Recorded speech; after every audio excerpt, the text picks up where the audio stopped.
This meeting is being recorded.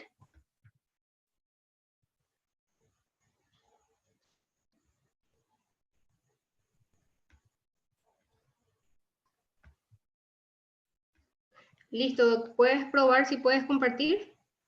Claro que sí, con muchísimo gusto. Ahí ya se tiene que estar viendo para compartir pantalla. Listo, se ve súper bien. Bueno, Sí, voy muy a bien. presentarle a la doctora Priscila Carrillo oficialmente. Ella egresó de la Facultad de Medicina Veterinaria y Zootecnia. Tuvo un diplomado en dermatología, Academia Mexicana de Dermatología de Pequeñas Especies. Estuvo en el segundo diplomado en parasitología por la AMDENAC y la Conservet. Es también estudiante de posgrado en especialidad médica en perros y gatos. Y eso es en lo que se resume su vasta y largo currículum. Así que dejo en tus manos, doctora. Un gusto tenerte aquí.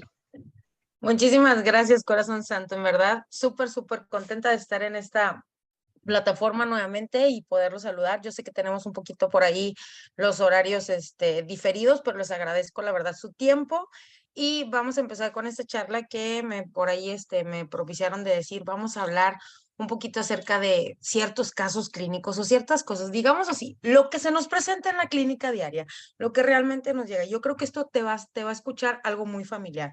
El típico chiquitín que en determinado momento llega a clínica, que le duele el ojito, que en determinado momento se está rascando, que está llorando mucho, hacemos cierto tipo de pruebas, vemos que tiene una úlcera corneal central.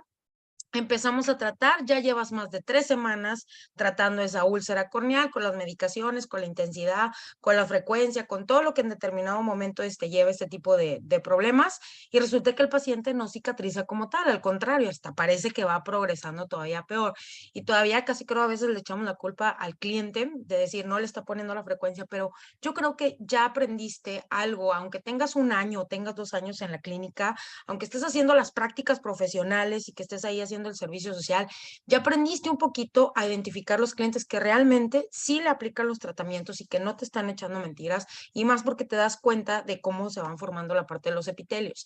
En el caso, por ejemplo, de los felinos, de que el típico chaparro de que le están dando croqueta super premio, le están dando la frecuencia, tiene todas sus vacunas, tiene toda en determinado momento su carnet completo y el paciente de buenas a primeras empezó a adelgazar, a caérsele el pelo, a estar con problemas dermatológicos o a estar con problemas respiratorios. Empezamos a hacer pruebas a veces de sangre y no evidenciamos nada. Entonces, claro que estas cosas se te suenan o te van a hacer un poquito más familiares. Chaparros que llegan a la clínica desde lo que son chiquitines que a lo mejor son de rescate, así como Manitas, que es este chaparrito que tenemos acá, que literal, o sea, lo atropellaron afuera del consultorio de unos clientes muy amigos de nosotros y dices, Pris, ¿qué hacemos? No, pues tráetelo, vamos a atenderlo, a ver qué podemos hacer. No, mi full o a lo mejor mi top, no sé, es la ortopedia, pero en el medio, claro que tenemos ortopedistas los cuales pueden hacer procedimientos X o Y. Chiquitines que, claro, cuando llamamos o que nos traen los chaparros que les llaman los exóticos, porque no es natural a veces el color de este tipo de chaparros, y obviamente los chaparros que a veces ya ahorita, la verdad, yo siento humildemente que van en una tendencia ya casi creo a veces hasta sobrepasando el 50% y que bendito Dios que ya muchos médicos veterinarios se han estado especializando, han sacado certificaciones en lo que es medicina felina, incluso dejan la parte de la clínica perros y gatos y ponen un establecimiento solamente para clínica felino. Bien, la verdad, al menos súper a favor de todo este tipo de cosas y no olvidarnos de que todos ellos, todos, absolutamente todos ellos van a formar ya parte de un núcleo familiar. Entonces ya el cliente se vuelve, no es que se vuelva aprensivo, sino que realmente se preocupa por ese chiquitín, por esa chiquitina, por ese bebecín que la verdad al menos forma parte de ese núcleo familiar.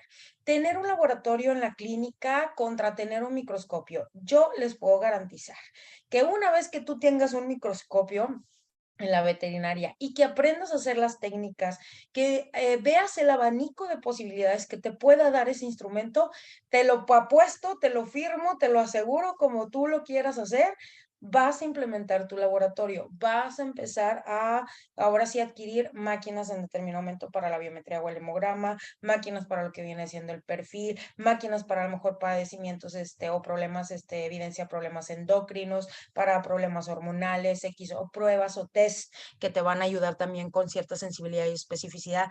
Claro, claro que te va a hacer. Y soy sincera, no necesitas una ultra mega clínica ni tampoco necesitas un ultra mega hospital para tener un espacio, así como este que están viendo en fotografía, para poder tener tus microscopios, poder tener tus tinciones, poder tener tus aparatos y tus, ahora sí, centros o servicios de laboratorio o las estaciones de laboratorio completas para poder hacer este tipo de técnicas o poder hacer este tipo, digamos así, de exámenes diagnósticos. Entonces, tampoco te pongas de decir, ah, es que necesito una superclínica. Yo muchas veces les he dicho en mi presentación, soy médico veterinario igual que tú, me dedico a la clínica, a pequeñas especies igual que tú, y la verdad, el tener una clínica el cual nos pueda ayudar a hacer todo esto, va a ayudar a hacer la parte del diagnóstico práctico. Yo sé que muchos de nosotros estamos súper acostumbrados a que queremos un diagnóstico así, miren, pero a la voz de ya, en dos chasquidos de dedos.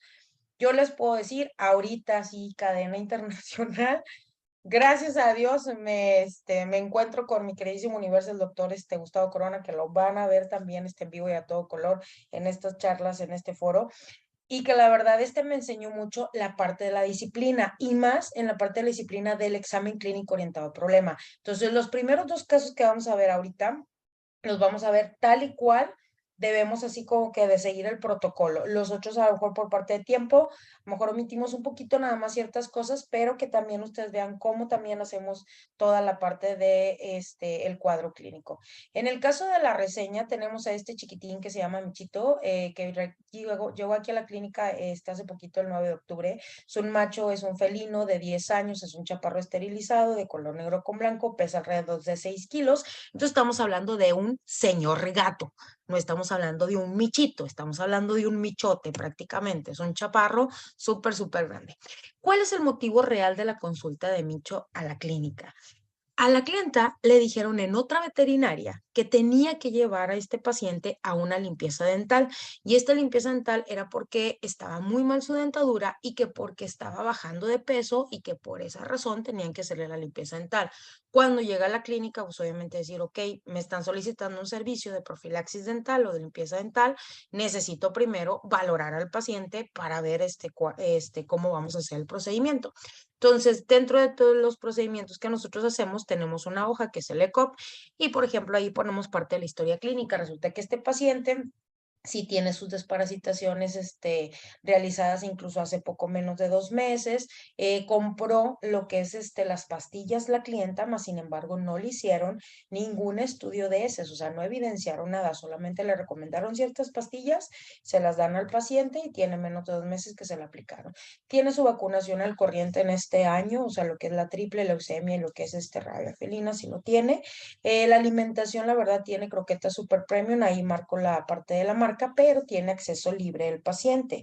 Vive dentro de casa principalmente, no sale a la calle, no hay más mascotas ahí en esa vivienda. Del chaparrito lo tienen desde que tiene 5 meses y lo rescatan de un centro de rescate y adopción. Esto normalmente aquí en un municipio de Guadalupe, el estado de reproducción, les digo, es un chaparro castrado desde antes de que tuviera el año de vida y su función, su técnica, la verdad, es mascotas. Hasta ahorita no le han dado absolutamente nada de medicación. En el caso principal de este chaparrito, nosotros a veces en la parte no a veces, en la parte del ECOP tenemos varios espacios que son los espacios, digamos, por sistemas.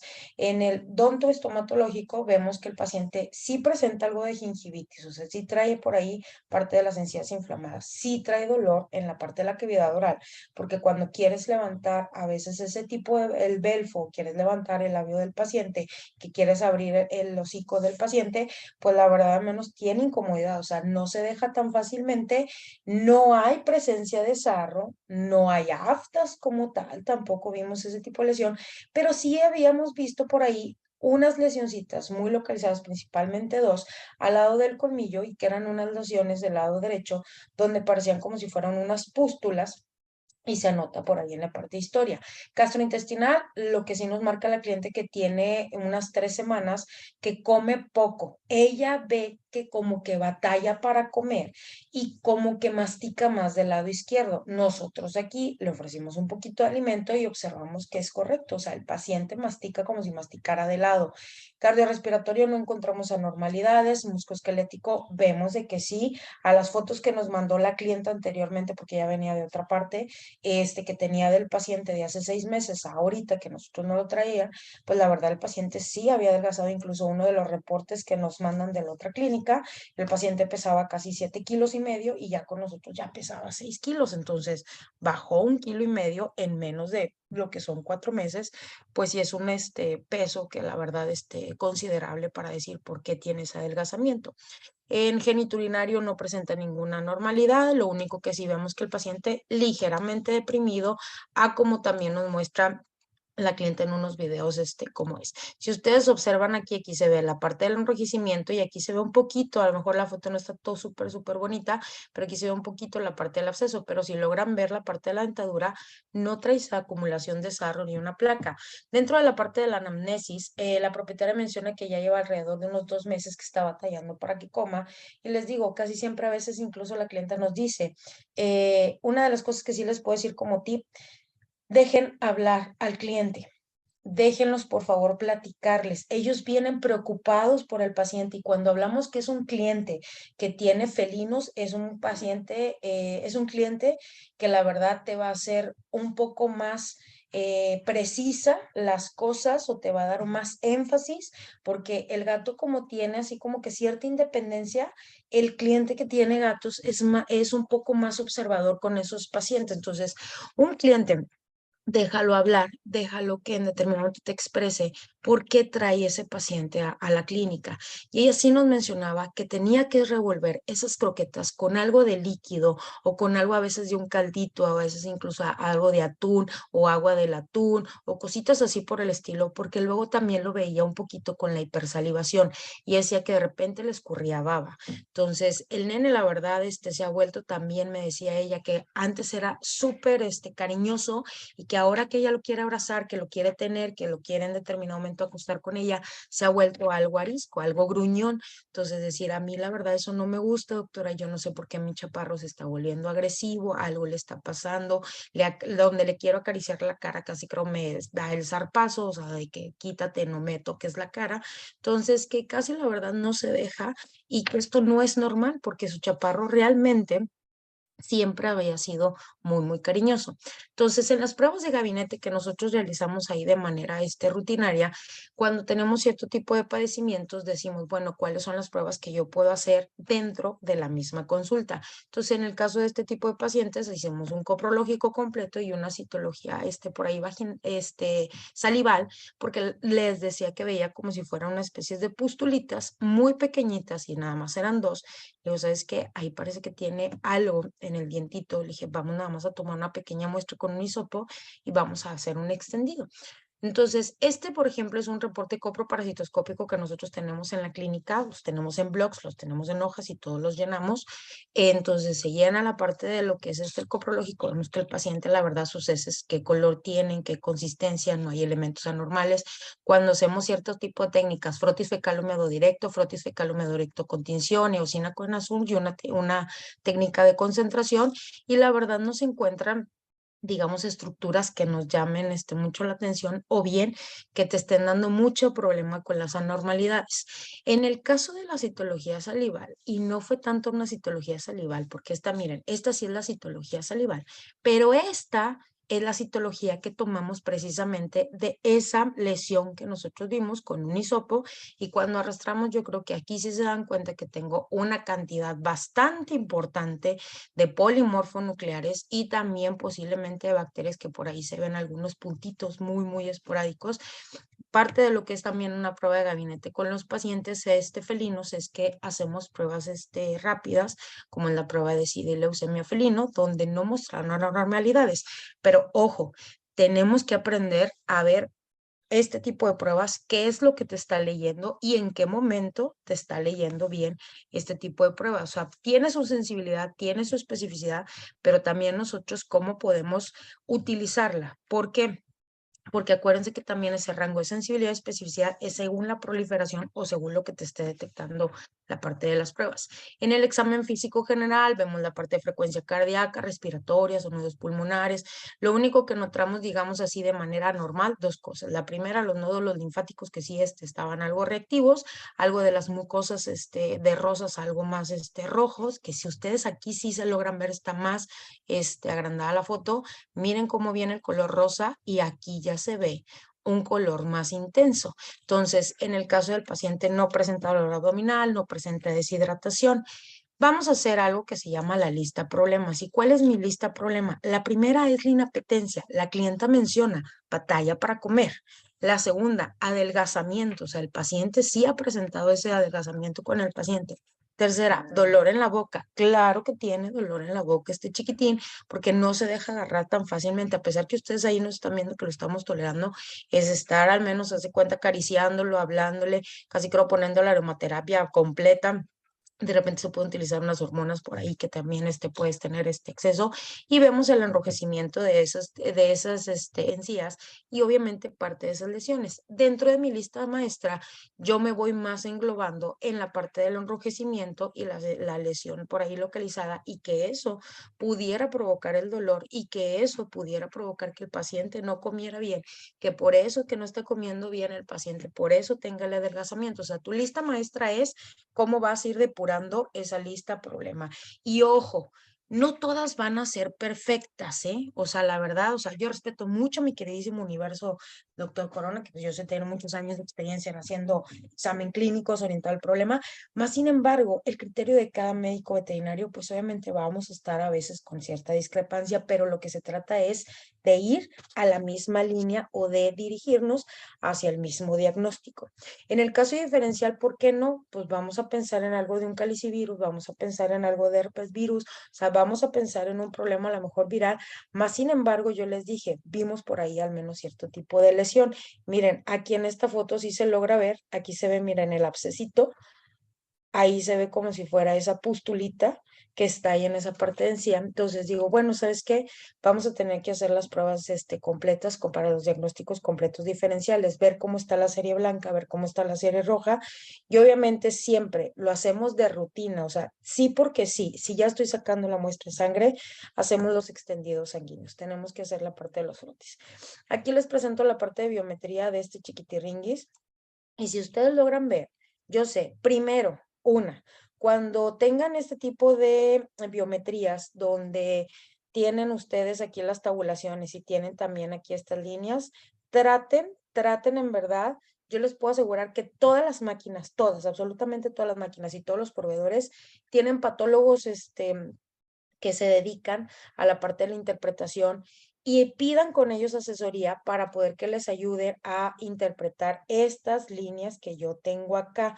Nunca se me vayan nada más con la finta de aquí, váyanse también a estas líneas de allá. Y si tienes un aparato, por ejemplo, de ya sea citometría de flujo o impedancia, porque el otro lo que hace es con puntilleos, te los grafica incluso hasta con puntitos de colores.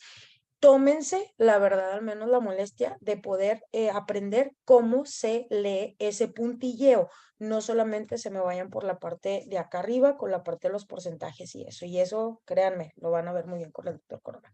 Entonces, dentro de la serie blanca, si se fijan, pues no hay variantes al menos completas relevantes. En la serie roja está ligeramente inclinada a una hemoconcentración.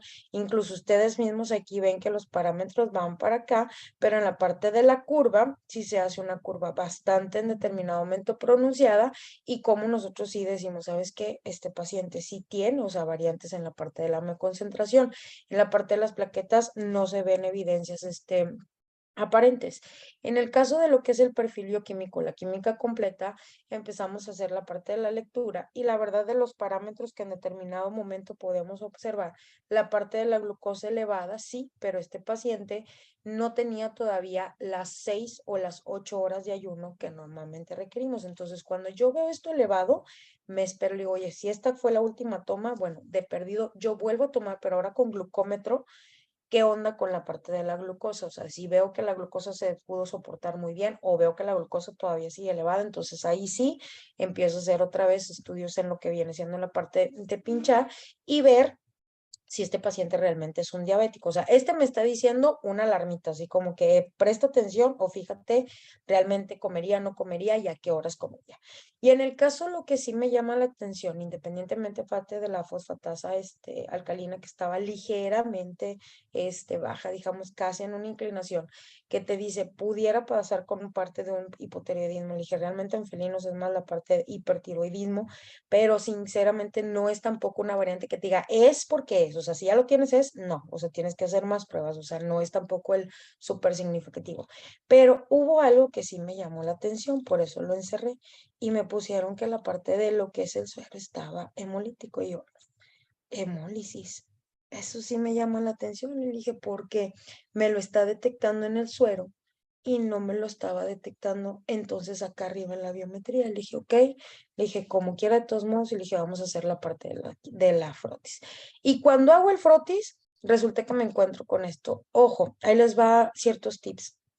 Una, cuando hagan los extendidos sanguíneos, traten de hacer el extendido de preferencia de sangre fresca y no de sangre que ya está en el tubo de EDTA. Es decir, yo tomo la muestra de sangre, pongo en mi tubo verde, pongo en mi tubo morado y lo que me quedó acá en la jeringa, hago mis extendidos y yo ya los estoy en determinado momento tiñendo o fijando de preferencia. Dejé secar, hice la fijación y luego a lo mejor ya más al rato hago mis tinciones. Yo sé que todos estamos súper mega acostumbrados y prácticos a utilizar las tinciones prácticas, las panópticas rápidas, que es el hemocolorante rápido, que es el fijador, la eosina y el azul, pero les pido a favor de la manera más atenta, cómprense otra tinción sumado a esa. Es decir, hagan tinción con Giemsa o hagan tinción con Wright, como quieran en la parte del curso los vamos a ver un poquito y se las voy a explicar. ¿Por qué? Porque, por ejemplo, miren, con este extendido me llamaba la atención la parte de los eritrocitos y se fija adentro de los eritrocitos encontrábamos estos circulitos y yo decía, bueno, ¿y estos circulitos qué onda? Aire, no se tiñeron, o sea, no había tinción y todo. Digo, pero estos circulitos, por ejemplo, no los veía en las células blanco, ni tampoco en las plaquetas, ni en otra parte, solamente dentro de los eritrocitos. Le dije, ¿sabes qué? Esto no me gusta. Resulta que hago una tinción, por ejemplo, el mismo extendido, o sea, hago otro la misma sangre, el mismo paciente, pero con una tinción de Wright y claro, que acá sí se ven lo que son estas tinciones y digo, claro que sí tengo un problema y muy seguramente la parte del micoplasma. ¿Y qué es lo que sí tengo que hacer?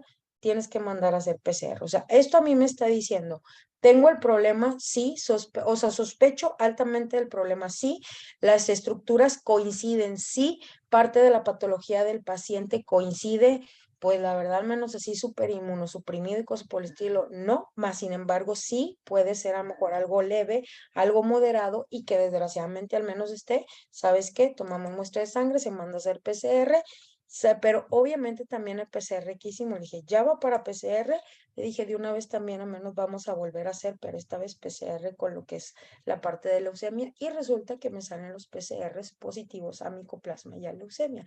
Entonces, vemos a un paciente que empezamos a manejar con la parte de la terapia y que obviamente si se fijan, el estado de ánimo del paciente no es bonito, o sea, no es un chaparro que está animado, es un chaparro que, por ejemplo, sí digamos, nos hace caso al momento que estamos haciendo un sonido y todo, pero ustedes están viendo que el paciente está agazapado, está completamente encorvadito, o sea, el chaparro no está como otro tipo de gatito que puede estar viendo, que puede estar inspeccionando. Entonces, la verdad, en la parte de las encías, lo que sí encontramos, ¿se acuerdan? La parte del abscesito, encontramos pelo, porque ese chaparro, ahí se ve que tenía estética, pero ese chaparro venía de otras veterinarias, y el chaparro en las otras fotos que veíamos tenía muchísimo pelo. Entonces, Cuando quitan la parte del pelo, muy seguramente el paciente también empezó a acicalarse y pudo haber quedado por ahí pelos de la misma cortadora y que desgraciadamente se incrustaron como si fueran espinitas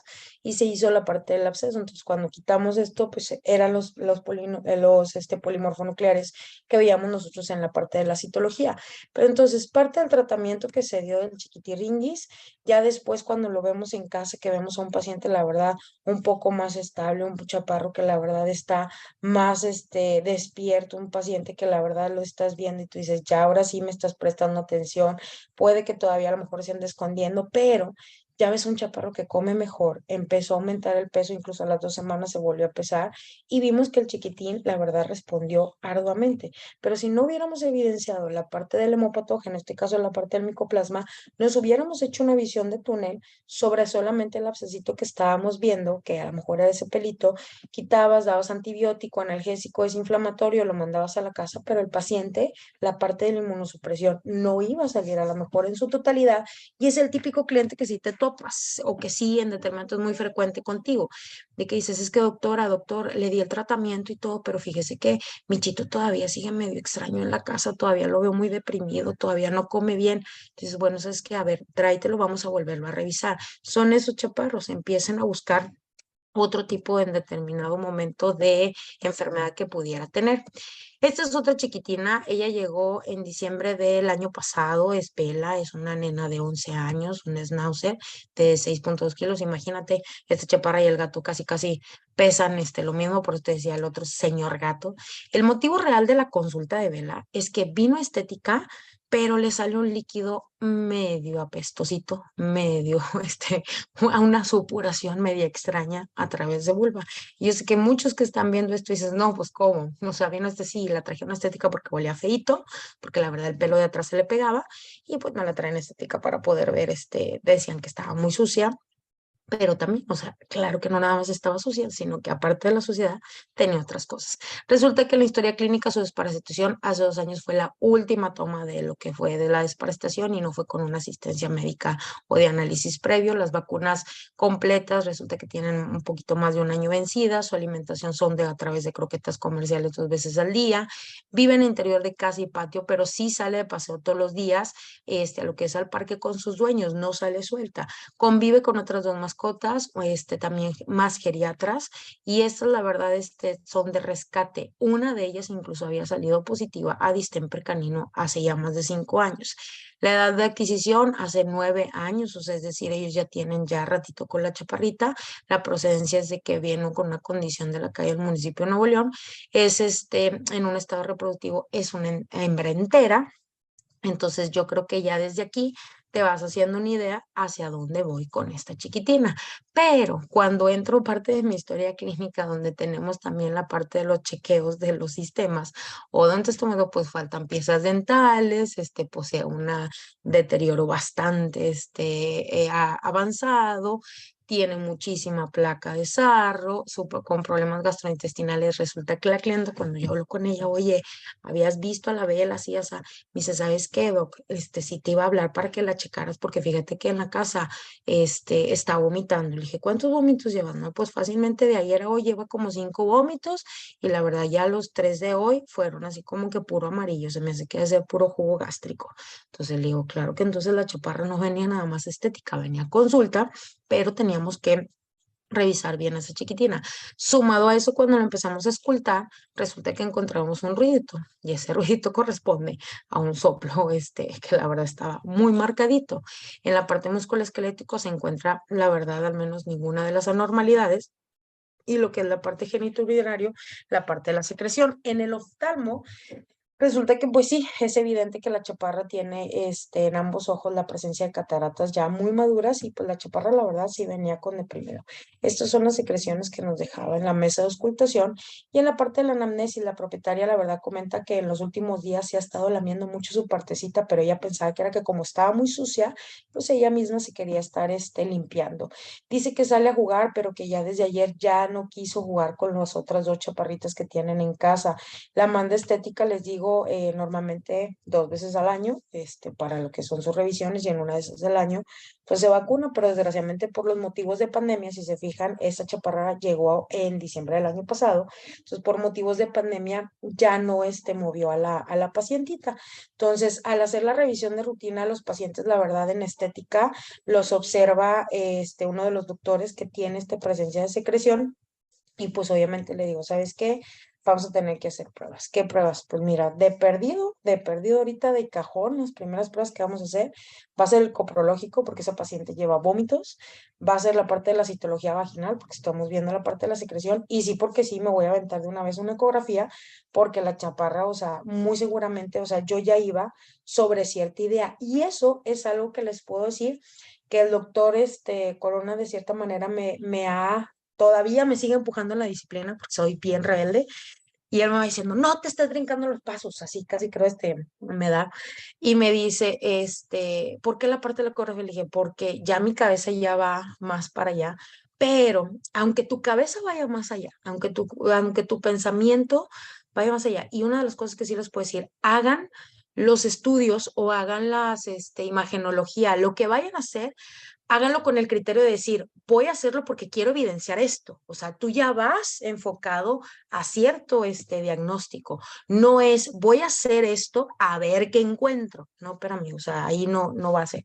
Porque es el coprológico. Esa paciente lleva más de 2 años que no se ha desparasitado. Es una paciente que sí sale a la calle, que sí tiene contacto con otros dos. Entonces, no sé, le dije, necesito evidenciar si tenemos o no tenemos estructuras parasitarias. Hasta por el momento no teníamos estructuras. Hago la parte de la citología vaginal, obviamente me encuentro con la parte de las citocélulas superficiales, bacterias y algunos polimorfonucleares. Cuando hacemos la ecografía, pues sí, encontramos, aparte de lo que viene siendo su vejiga, que tenía al menos cierto engrosamiento, vemos estas, digamos, estructuras anecoicas que pues nos están diciendo de que tengo un contenido ahí, y que ese contenido, a como estaba en la parte de la posición cuando hacemos el ecofaz, pues estaba en la parte de la matriz y los cuernos. Entonces le dije, ¿tengo una piómetra? Sí, sí tengo una piómetra, el vaso también estaba un poquito agrandado. Entonces, dentro de mi examen físico, hacemos toda la parte de los constantes.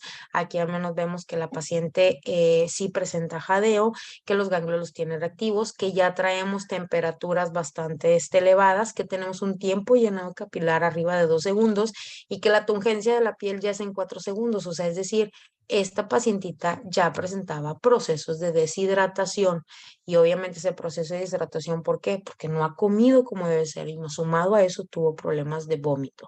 En mi lista problema, pues de la parte de la anorexia, vómito, las temperaturas elevadas, la secreción vulvar, el dolor abdominal, pues obviamente también lo que escuchamos, que fue la parte del soplo. En mi lista maestra, pues la secreción vulvar, donde voy a digamos como que a poner entre paréntesis o encapsular ahí la parte de la temperatura, la anorexia, el vómito y el dolor abdominal, pero el soplo, pues obviamente ahí sí dije, no tiene nada que ver con la parte de la secreción vulvar. Entonces le dije, necesito desviarme para acá, y sumado que me van a decir oye, Doc, y lo del sarro, sí, yo sé que también es un problema. Le dije, pero digámoslo así, yo muchas veces digo, le dije, del soplo sí se me pueden morir, o sea, del corazón sí se me pueden morir, de la secreción que tengo ahí en la vulva se me puede morir. Entonces mis prioridades son estas. Platico con el cliente que si podemos de una vez hacer este tipo de procedimiento de la profilaxis dental, lo hago, pero yo necesito ver cuáles son mis prioridades, de decir de qué sí se me puede morir y de qué no, para nosotros seguir con la parte de los diagnósticos completos. En diagnósticos diferenciales, pues tanto las cardiopatías congestivas, lo que viene siendo una peritonitis, una piómetra con lo que es la paciente, y dentro de mis pruebas de laboratorio, pues aquí sí los diferenciales, la biometría, la química, hacemos un SNAP completo, que aquí sí se hace una prueba de 4DX, se hizo la parte del frotis, ecografía y el electrocardiograma. ¿Por qué hacemos todo esto? Yo se los voy a ir pasando para poder evidenciar las cosas, y yo creo que muchos de nosotros decir, ¿por qué voy a hacer la biometría? Porque necesito ver a qué grado tengo la infección y la inflamación. O sea, es una de las cosas. Si tengo ya una anemia microcítica hipocrómica, si tengo una anemia regenerativa o no regenerativa, la tengo leve, moderada o muy grave, lo que es esta anemia, o bien este tipo de inflamación o de infección. Ver si en determinado momento tengo también las plaquetas o no tengo plaquetas, o sea, tengo trombocitopenia o no trombocitopenia, si es ahora sí, verdadera o no verdadera, el perfil bioquímico, cuáles son los parámetros, ¿por qué? Porque cuando me enfrento a un problema de piómetra, la verdad yo creo que uno de mis principales como clínico observar es, ¿tengo problema renal? ¿Tengo problema hepático o no los tengo o los tengo juntos? Para yo también decirle al cliente, yo sé que no somos dioses, o sea, eso a mí me queda completamente claro, pero yo creo que como médico clínico sí le puedes decir, si yo tengo una paciente que ya tiene un problema de hígado, ya tiene un problema renal, ¿sabes qué? El panorama va cambiando, o sea, a pesar de que hagas la cirugía, a pesar de que quitemos esa piómetra, a pesar de que hagamos este tipo de procedimiento, la paciente puede desencadenar otras cosas, puede en determinado entrar en una acidosis metabólica, una cetoacidosis metabólica, puede entrar en un problema de enfermedad renal aguda, o sea, complicarse todavía más el caso y que la paciente no pudiera llegar a salir. Y eso es lo que te pasa, digámoslo así, cuando escuchas a varios clientes que de repente te han hecho ruido decir, es que yo no la quiero operar porque mira, la vez pasada operaron a mi perrita, operaron a mi gatito y a los 3 días se me murió. Y me dice, ¿verdad que fue la anestesia? Todo el mundo le echa la culpa a la anestesia, no sé por qué, pero la mayoría de los clientes le echan la culpa a la anestesia. Y yo me quedo, le dije, es que no es así. Le dije, por eso hay que hacer los estudios previos antes de nosotros meternos a esto. Y luego resulta que cuando yo hago estos estudios, porque si me dicen que de repente yo les digo que no está libre de hemoparásito hasta que se le demuestra lo contrario al paciente, hago una prueba de 4DX, un snap rápido, y resulta que me sale positiva a la parte de la reliquia. Recordemos que estas pruebas tienen cierta sensibilidad y especificidad. Recuerda que te va a detectar la parte de los anticuerpos. No me estaba detectando la parte del antígeno, me está detectando la parte de los anticuerpos. Yo sé que una vez detectado este anticuerpo, obviamente el paciente no se va a curar, lo voy a aprender a controlar, pero yo necesitaba evidenciar si la enfermedad estaba activa o no. Entonces hacemos la parte de los extendidos y me encuentro con las mórulas. 3 reglas principales para que realmente me digas que esos son cuerpos de inclusión. 3 reglas. Primera regla, el cuerpo de inclusión tiene que sí porque sí estar en el citoplasma de la célula blanco. Segunda regla, el cuerpo de inclusión tiene que estar sí porque sí separado del núcleo. Y tercera regla, el cuerpo de inclusión sí porque sí de preferencia. O sea, eso es al menos una parte de la regla, tiene que ser de un color diferente a lo que es el núcleo. Puede ser más claro, puede ser más oscuro, pero sí tiene que estar al menos completamente sano. Entonces, si estos cuerpos de inclusión cumplen con esas 3 reglas, la sospecha de que puedas tener lo que es la parte de Ehrlichia o también la parte de anaplasma o incluso hasta distemper, porque también hay cuerpos de inclusión en distemper en células blanco, entonces es alta, pero ¿qué te va a decir qué cuerpo de inclusión y qué no? Hasta que hagas sinceramente unas pruebas específicas para ello. En el frotis yo puedo decir, se encontraron cuerpos de inclusión sugeribles a, más yo no puedo decir tiene esta enfermedad. No debes de hacer eso. Si tú haces eso, entonces estoy al menos. Va a haber enfermedades que las vamos a ver dentro del curso, que sí te va a tocar, que esas sí las voy a poder decir, tienen nombre y apellido, pero otras no. Voy a poner, se encontraron cuerpos de inclusión sugeribles a esto, esto, esto y esto. ¿De qué va a depender que sean estas 4? Pues también de tu examen clínico orientado al problema. ¿Cuál de estas 4 pues es la patología que se me está manifestando con el paciente? Y sumado a que vas a hacer entonces diagnóstico molecular y ese es el que te va a decir, es esto. Entonces, tenía aparte, ¿se acuerdan lo del soplo? Pues tenía una degeneración de la válvula mitral, mixomatosa grado B2. Entonces, obviamente, esta chaparra sí teníamos ciertos problemas. Entonces, dentro del diagnóstico que tenemos, evidenciamos que tenemos una piometra, evidenciamos que tenemos una degeneración de la válvula mitral, o sea, tengo un problema cardíaco, y sumado a eso tengo anticuerpos con lo que viene siendo la parte de Ehrlichia y anaplasma, pero también tenemos cuerpos de inclusión que son muy sugeribles a eso, o sea, que la enfermedad está muy posiblemente activa. Entonces, en el caso de esta chiquitina, ¿qué es lo que sí pasa? Pues obviamente se tuvo que hospitalizar a la chaparra y soy sincera, cuando tenemos este tipo de casos, doctores, algo que a nosotros nos ha funcionado en la clínica, o sea, no te lo puedo decir, mira, aquí está evidenciado, algo que a nosotros, a mí, a Priscila en SUSEC nos ha funcionado es comenzar con una terapia, antibiótico, analgésico, desinflamatorio, terapia de sostén, o sea, si está deshidratada, empieza realmente a tratar de estabilizar lo mejor posible a la paciente antes de meterla a quirófano.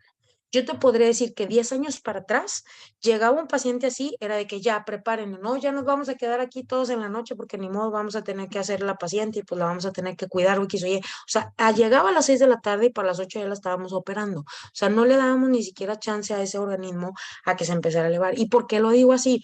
porque muchos incluso todavía se sigue haciendo ese tipo de protocolo. Yo lo que te puedo decir que hoy en día, o sea, de 10 años para acá, la verdad, el implementar una terapéutica previa a cirugía funciona y funciona súper bien. Los pacientes van a tener una mejor recuperación, los pacientes se te comportan mejor dentro del plan quirúrgico y no estás batallando tanto.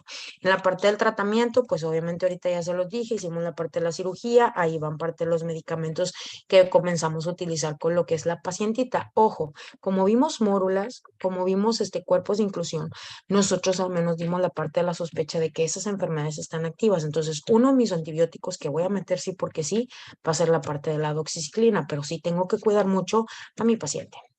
Entonces, ya después, ¿qué pasó con esta chiquitina? Pues resulta que ya con esta chaparrita, la verdad, ves a una nena 24 a 36 horas después, así, a una chaparra que come, una chaparra que no vomita, una chaparra que está animada, una chiquitina que la verdad puede regresar a la casa, que podemos quitar esta terapia de sostén y puede regresar a la casa sin ningún problema, ¿va? Entonces, ver este tipo de pacientes, doctora, algo raro le empezó a salir a mi nena, algo raro le empezó a salir a mi chaparrita. Es complicado, no voy a decir que no, porque este tipo de cuadros, o sea, se presentan a veces de una manera súper rápida. Estamos hablando que esta paciente no tenía ni 3 días de que le empezaron a salir este tipo de manchas en la piel, que si se fijan son hematomas y algunos de ellos ya como petequias. Y estos hematomas, o sea, en ella se notaban más porque era una paciente de pelo corto y largo, pero desgraciadamente también las podemos ver en pacientes de pelaje largo que desgraciadamente a veces se te pueden por ahí pasar desapercibido. En el caso, por ejemplo, de otro chiquitín, es Chester. Chester, la verdad, es un chaparro que queremos mucho en la clínica. Él es súper, súper buena onda. Este chaparro llegó por ahí en diciembre del 2019 y el motivo era, doctora, es que orina y de repente le veo algo de sangrado. Le dije, ¿le ves algo de sangrado en la pipí? Sí. Y es nada más cuando orina, pues es que yo lo veo que de repente como que se aguanta, no se aguanta, como que batalla, como que no batalla. Ok, vamos a hacer lo que viene siendo la parte. Aquí así ya les voy a hacer, digamos, ya no les estoy así el protocolo como completo para poder ver todos los casitos que traemos. Y si se fijan, pues por ahí tengo yo un urolito. Ok, hacemos lo que son las pruebas completas con el paciente. Decidimos meterlo a lo que es a quirófano.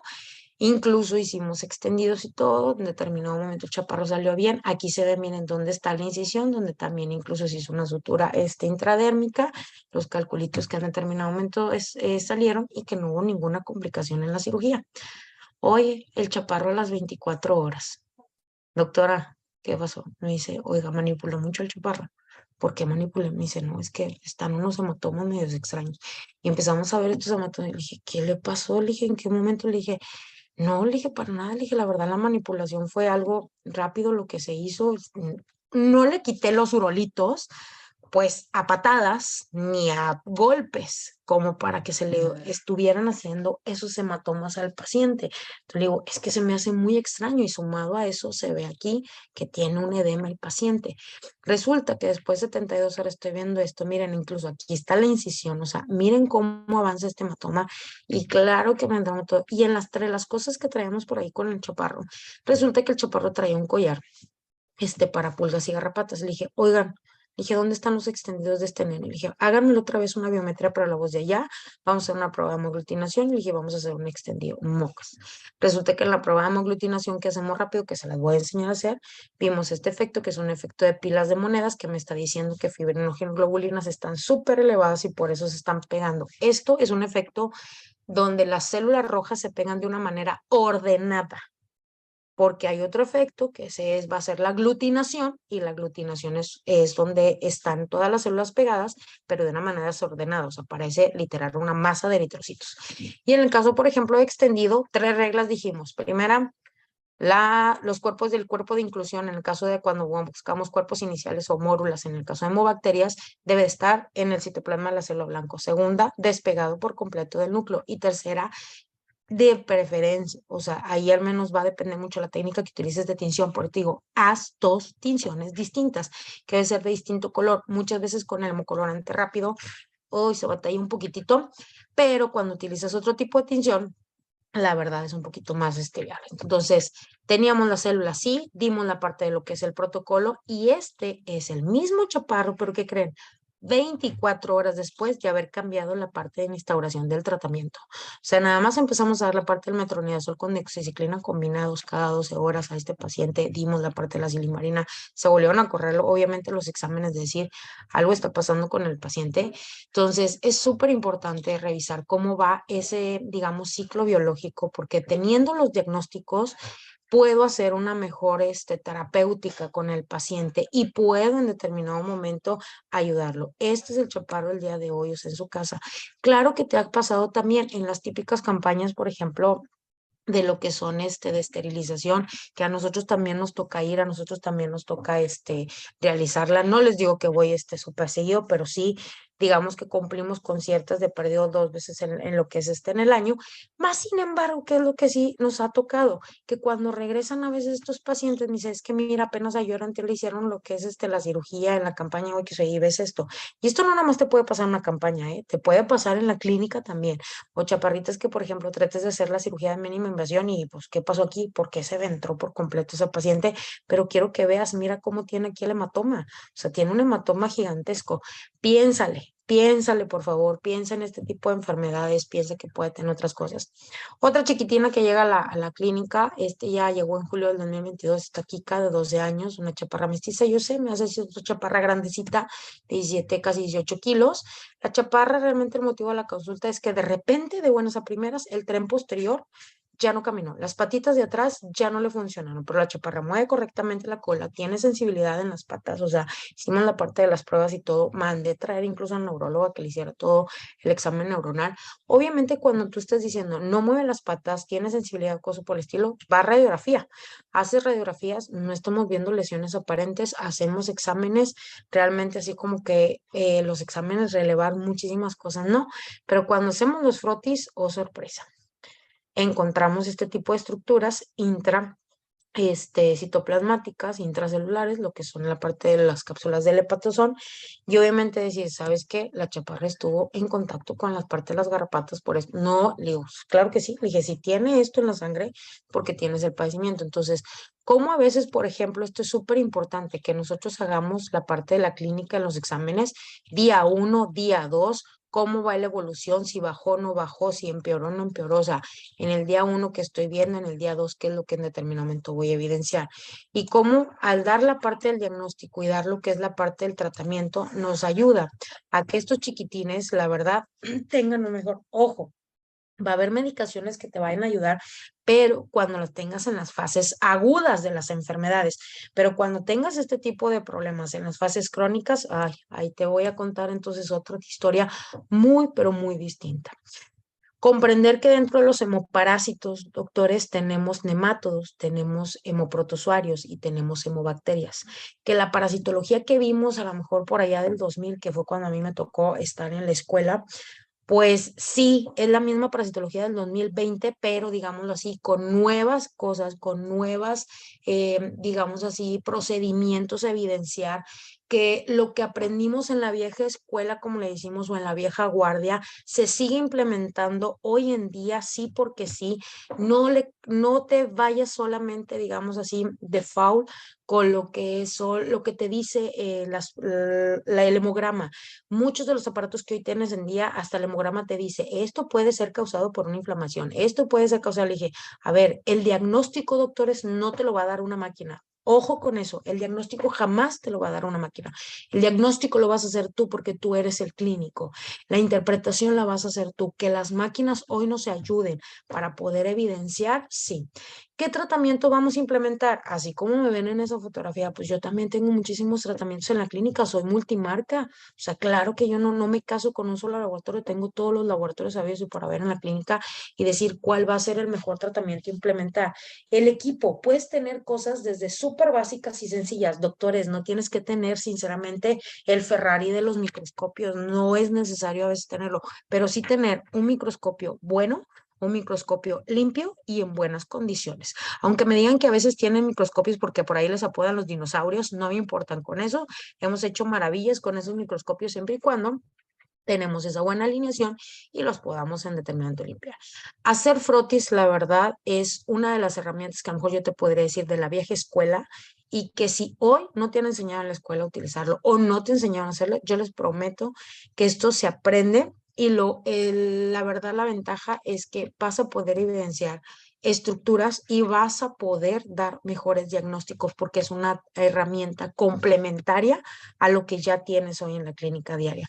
Pacientes que hemos tenido con mucho proceso en lo que es retardo en la cicatrización, chiquitines que estamos haciendo cirugías de mínima invasión y que aparentemente están bien y miren, ahí empiezan los hematomas, chaparros que la inmunosupresión no lo dejan. Entonces, estos chaparros son los que nos llegan hoy a la clínica, son los chiquitines que hoy nos llegan a la parte de la consulta, que estas imágenes que ustedes están viendo, yo les dije, miren, en esta se ve muy bonita porque es una tinción con GEMSA y esta, por ejemplo, ahí están las 3 características. Primera, está dentro del citoplasma célula blanco. Segunda, despegado por completo del núcleo. Y tercera, está de distinto color. O sea, esto es diagnóstico. Esto ya te está diciendo, tengo un problema y lo tienes fuerte. Este es un problema de hemobacteria. Entonces, ver que los chaparros a veces, por más fajas que les pongas, por más cicatrizantes que les pongas, pomadas, láser y todo, no te están ayudando y ver por qué tengo ese retraso. Muchísimos chaparros de que tú dices, oye, la chaparra está batallando. O sea, este tipo de razas que tú digas, está batallando para parecer una perra joven porque tiene problema de distosia, porque le pasó.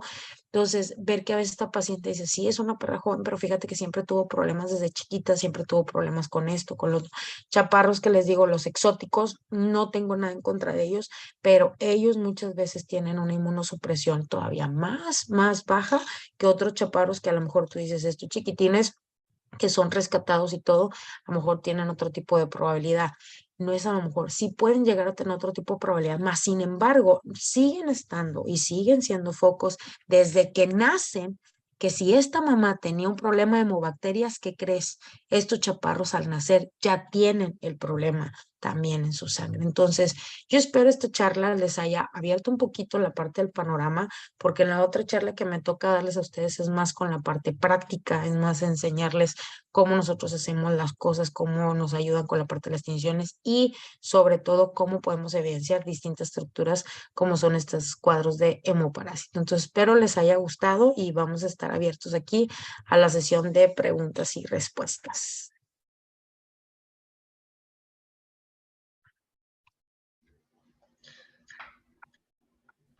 Muchas gracias, doctora. Muchas gracias, doctora Priscila, por tu presentación. De hecho, que ha sido muy útil. Te voy a leer algunas de las preguntas Claro. que están mandando. Pueden mandar las preguntas por el chat, tanto del Zoom como también a través de los comentarios de Facebook, lo que están en el Facebook. Y empezamos con la primera pregunta. Dice, doctora, si no tenemos acceso en mi estado a PCR, ¿podemos enviar la muestra a otro estado? Sí, y te juro que las he enviado hasta otro país, o sea, no solamente otro estado. La puedes enviar, no hay ningún problema. Aquí en México, yo la verdad trabajo mucho con un laboratorio que se llama Mascolab y la verdad nos han dado muy pero muy buenos resultados. Ahorita, por ejemplo, genero la guía, o sea, la genero así vía virtual y estás hablando que por en la tarde vienen ellos incluso por la muestra y se la llevan, o sea, ya la mandan en paquetería y la mandan a otro estado de la República en donde estoy. Entonces, claro que sí lo puedes hacer, nada más que también te enseñan cómo mandar la muestra, o sea, decir, tomo la muestra, qué cantidad en determinado momento de sangre necesitas, y cómo las vas a empaquetar y a identificar para poder que lleguen al laboratorio y el laboratorio realmente te pueda ayudar. Entonces, es súper importante que independientemente qué laboratorio tú quieras trabajar, es tener la comunicación con ese laboratorio y que ellos también te den las especificaciones de cómo pueden sí recibir la muestra y la muestra correcta para poder hacer ellos las pruebas diagnósticas. Sí, es muy importante el apoyo de los laboratorios. Ok, la siguiente pregunta. En el caso de Schnauzer, ¿el diagnóstico fue Ehrlichia canis? En el caso del chaparro, hicimos las pruebas rápidas Y la evidenciación que tuvimos en el SNAP rápido fue hacia Ehrlichia canis, pero, por ejemplo, el SNAP de 4DX detecta para sensibilidad de Ehrlichia canis, Muri, Chafensis y Ewingi. Entonces son 4 serovariedades de 37 las que en determinado momento me detectan. Entonces, decir que solamente es canis, o sea, vamos por un diagnóstico de canis, porque en teoría es la más común, más sin embargo, con él no se me permitió hacer el PCR molecular para poder decir sí era canis, porque era PCR más secuenciación. El PCR te va a diagnosticar, tiene Ehrlichia SPP, o sea, de cualquiera de las variedades que existe, pero te va a diagnosticar Ehrlichia. Decir que es solamente canis, o sea, ahí tendrías que hacer PCR con secuenciación y ahí sí te va a decir, sí, salió positivo para esto porque la secuenciación fue de Ehrlichia canis. Entonces, también decir, cómo ser. A lo diagnóstico que tuvimos, dijimos ahí, por ejemplo, que tenía un problema de erliquiosis, sí, más sin embargo, no le pusimos que era específicamente canis porque yo siento que vamos a caer en eso de decir, ¿cómo si no estoy haciendo PCR y secuenciación? Perfecto. Ok, vamos a la siguiente pregunta. ¿Qué característica debe tener un buen microscopio, doctora? Muy buena pregunta. Sí. Primero yo te decía, cómprate un microscopio binocular, no monocular, cómprate un binocular. Segunda, que los objetivos sean de preferencia de metal, no de plástico, que mínimo tenga 4 objetivos, lo que es el revólver del microscopio, o sea, que no tenga ni 2 ni 3, porque de repente hay microscopios que nomás tienen 2 o tienen 3. Yo te diría que mínimo 4 y que de esos objetivos, de preferencia, sí, porque si tuvieras el de 1000 aumentos, que es el de 100 por. Ya ahorita los microscopios que nos venden tienen una luz LED, entonces nada más asegúrate que ahí vengan los filtros. Los filtros son de colores, viene un filtro naranja, un filtro amarillo, un filtro verde y un filtro azul. Que ya vengan los filtros porque el LED tú puedes hacerlo como si fuera una luz halógena con el filtro amarillo y las estructuras, por ejemplo, móviles parasitarias son pero súper rápidas de observar, a diferencia de que cuando tienes nada más así el LED y yo sé que sí les ha pasado, es que muchos doctores y doctoras de repente me topo y me dicen, oye, es que doctora, no me gusta utilizar mucho el microscopio porque me duele mucho la cabeza cada vez que estoy utilizando el microscopio. Le dije, pues ya si no, estás encandilándote toda la vida así de que toda la luz te llega. Le dije, está bien tener tu propia luz, pero así no. Entonces, bájenle la intensidad de luz, cambien lo que son los filtros, baja lo que es la parte del condensador, o sea, en eso créanme que los voy a ayudar mucho, pero esas 4 características yo te diría, independientemente de la marca que es. Sí vas a ver que entre los costos, si es una marca tipo alemana o es una marca europea, a veces pues la verdad, a veces la calidad de la óptica es mejor, pero yo te diría, cuando vayas a un congreso, tú ya llévate una laminilla, por ejemplo, con una citología, con un extendido tuyo, no el que tiene, el que está vendiendo el microscopio, llévate una tuya. Y esa laminilla, llévala y dile, oye, ¿me permites observar los microscopios que están ahí? Y trata tú de adaptarte con esos microscopios. Entonces, ya sí también es una manera de seleccionar un microscopio que para ti sea útil. Perfecto, Doc. Voy a saltear la pregunta de Elizabeth, ya que la pregunta de la doctora Andy Fatecha, la querida Doc que participó también en un curso en el que viniste a Paraguay. Dice, hola Doc, ¿qué tal? En uno de los cursos habías hablado de los microscopios con luz halógena. ¿Para qué casos eran recomendados usar? Parasitología. Para lo que es parasitología en heces, es un microscopio genial. La luz LED, la verdad, para frotis, por ejemplo, para celularidades en sangre, es genial. Ok, ahora la pregunta de Elizabeth Nayeli. ¿Puede mencionar los 3 pasos mencionados? Las 3 características de las mórulas que les digo yo, esas no las van a encontrar en libros. La Es así como, experiencia. sí, esas no las van a encontrar en libros. 3 tips para decir que tú sabes qué es un amor, un cuerpo de inclusión sugerible a hemobacteria es, una, sí porque sí tiene que estar dentro del citoplasma de una célula blanco. 2, la mórula tiene que estar completamente separada del núcleo de la célula blanco, no tiene que estar ni pegadita ni como que se ve que algo se le pega, no tiene que estar completamente separada. Y 3, el color de la mórula tiene que ser distinto, puede ser más oscuro o más bajo, a diferencia del núcleo de la célula blanco. Entonces, eso ya te está diciendo, para que no te confundas, es que se me hace que es una precipitación de la tinción, se me hace que es una manchita, se me hace que se me manchó el frote. Haces esas tres cosas o ves sobre estas tres cosas y sí, o sea, sí es una mórula, sí es un cuerpo de inclusión y ya no se te pierde tan fácilmente. Perfecto. Hola, hola, dice María Mercedes. Doctora, en cuanto al uso de la doxiciclina para la Ehrlichia canis, ¿lo correcto es usar cada 12 o cada 24 horas y por cuántos días? Eso sí lo vas a determinar tú. ¿Por qué? Porque, por ejemplo, si me llega el típico Yorkshire Terrier, que tú sabes que ese chaparro casi creo le soplas, así, y ya el perro está haciendo diarrea, casi creo, o el perro está vomitando, que son súper a veces mega nerviosos. Entonces, pues yo no les sugeriría darle la doxiciclina cada 24 horas, yo preferiría mejor dársela cada 12 horas. Lo que sí te puedo decir, tips importantes de la doxiciclina. Punto número 1 es no partan las pastillas. La mayoría de las pastillas de doxiciclina traen así como que una envoltura, una película que normalmente hace como una especie de protección para la capa entérica de lo que es una capa entérica para lo que es el estómago. Entonces, no partan las pastillas. O sea, si al paciente le tocan 80 miligramos en la mañana y 80 miligramos en la noche, dale la pastilla de 100 miligramos. O sea, no partas esa pastillita. En verdad, partir las pastillas va a causar a veces hasta mayor acidez en el paciente. Entonces, y eso te lo digo por experiencia que nosotros hemos visto aquí en la veterinaria. Yo te diría que si es un paciente que viene muy deteriorado, a mí me funciona, la verdad, el dárselo cada 12 horas. O sea, la dosis de lo que son los 5 miligramos por kilogramo de peso cada 12 horas me funciona bien en vez de darle la dosis de 10 miligramos por kilogramo de peso cada 24 horas. Ya a lo mejor cuando estoy en la tercera o la cuarta semana, que ya llevé las primeras 2 semanas fuertes, puedo a lo mejor dársela cada 24 horas porque a lo mejor ya empecé a retirar parte del medicamento. Y el medicamento, por ejemplo, como a veces combino con metronidazol o a veces combino con clindamicina, dependiendo, porque la mayoría de las veces los hemopatógenos que crees son bien comadres, acá como mi comadre Menzi y yo, y no nos gusta ir solitas, nos gusta ir pero súper mega acompañadas, entonces casi siempre estas cosas no vienen solas, vienen así como que agarras de la mano otra cosa y hay veces que tengo que combinar terapia. ¿Cuánto tiempo?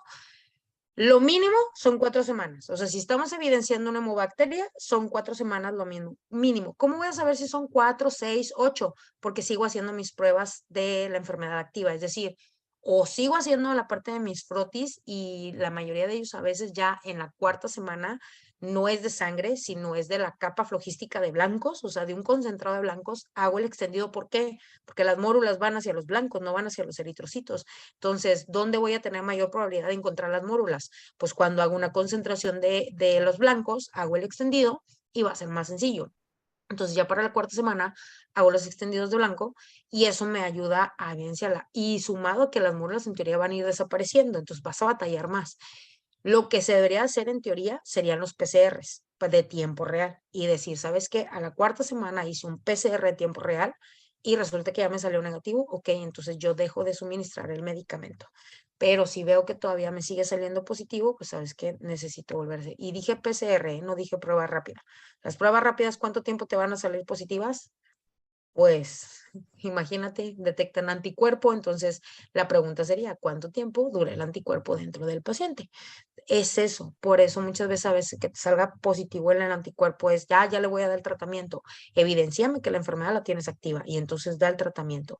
Es esa cuestión el poder hacer mejor las cosas. Gracias, Doc.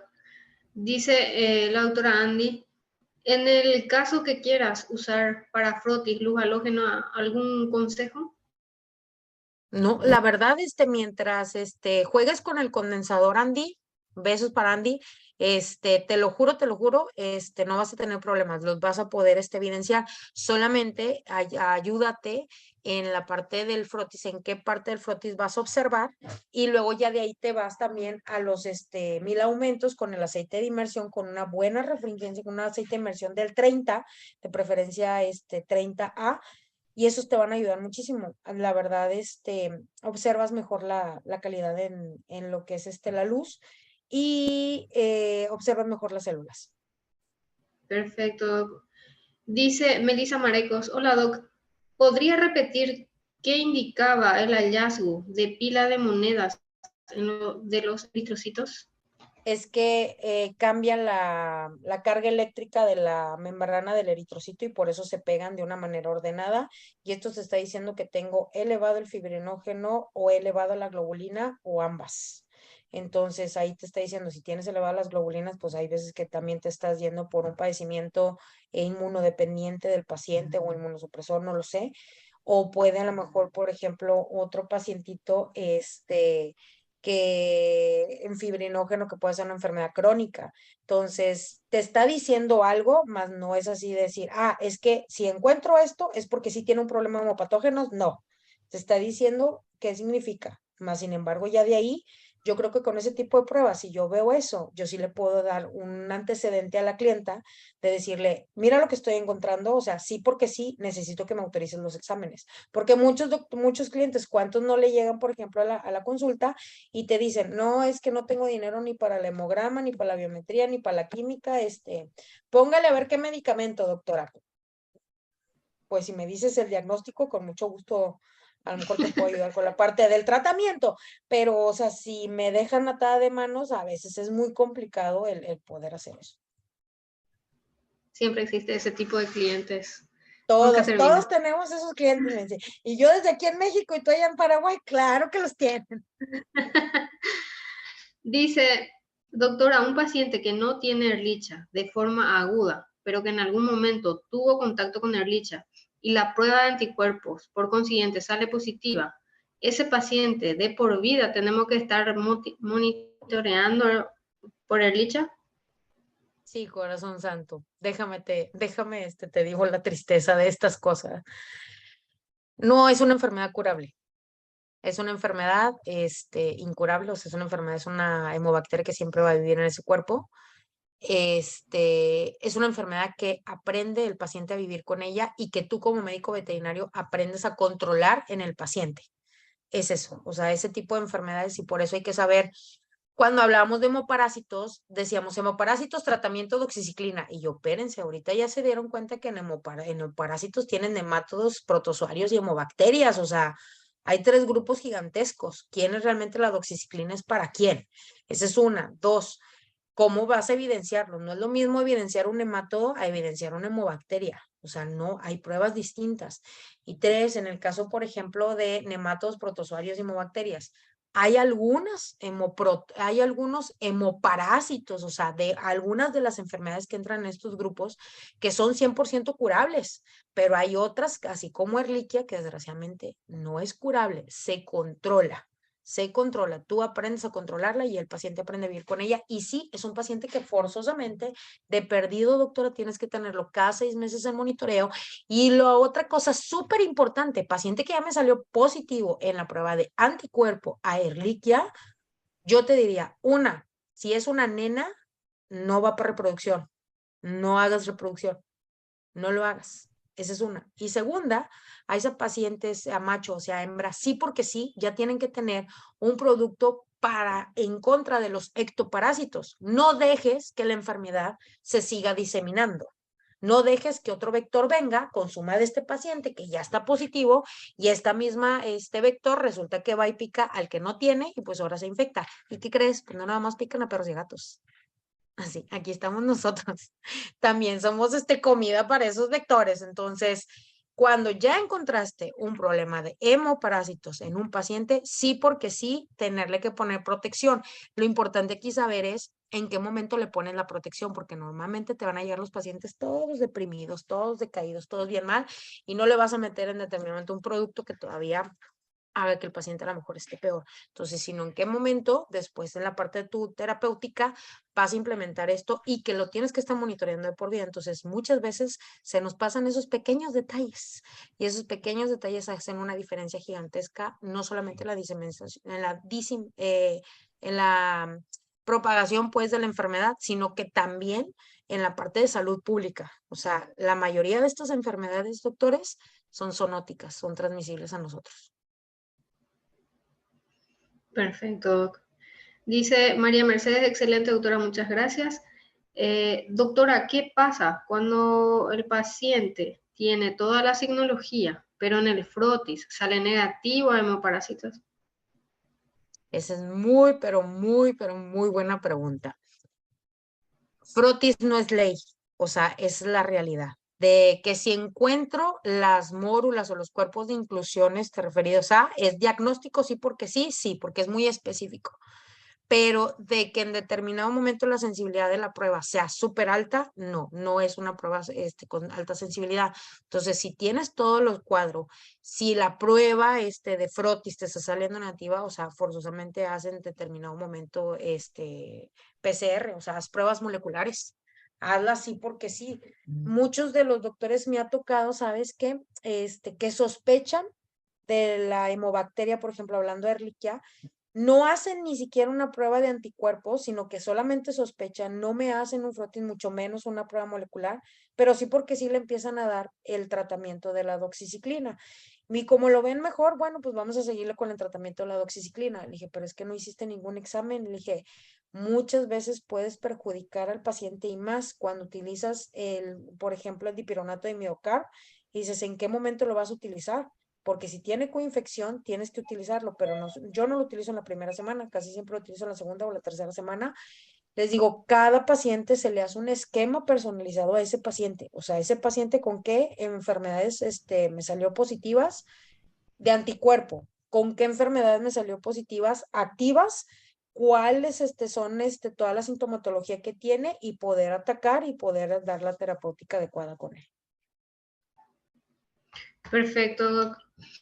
Dice Miguel Divildox, mi querida doctora y sensei Priscila, un gusto saludarte, como siempre magnífica exposición. ¿Puedes mencionar qué sucede con quienes hemos sido positivos a enfermedades transmitidas por vector? Danos un consejo, abrazo fuerte. Igual, muchísimos saludos, mi querido Divildox. Es que él y yo somos del clan de los hemopatógenos, los doctores con hemopatógenos con patas.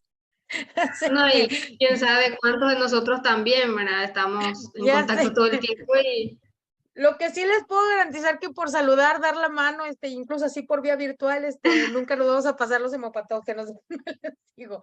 Pero, yo lo que sí les, puedo decir es que una vez que nosotros como médicos veterinarios tenemos un alto riesgo de contraer este tipo de enfermedades, sí, es la verdad, o sea, porque estamos en contacto con ellas todo el bendito día. Y es más, yo te puedo asegurar que muchos de nosotros ni siquiera vuelves a tomar la iniciativa de tomar guantes y poderle tomar muestra de sangre al paciente, o sea, no te los pones, o sea, así te vas y te gusta el sangrerío total de las manos. Entonces, ya cuando nosotros nos diagnostican, en mi caso, por ejemplo, aparte de Liquia, tengo familiares con Lyme, tengo otros familiares con otro tipo de hemopatógenos. ¿Qué es lo que sí pasa? Ver cuál es la terapéutica adecuada. O sea, por ejemplo, en mi caso, el problema de artritis que me queda post-infección es un problema fuerte y en el cual yo me tengo que estar cuidando de ciertas cosas. Entonces, con nosotros es de perdido estarnos monitoreando cada 6 meses con exámenes completos, biometría, química, perfil, hablar con tu químico y decirle, oye, ¿sabes qué? Hazme un favor, como quiera, revisa bien el frotis, mándame fotografías, hazme esto, por favor. Muchas veces incluso hasta hacer un ecofaz, o sea, estaría muy bien. ¿Por qué? Porque podemos nosotros desarrollar otras patologías adyacentes por este tipo de coinfecciones.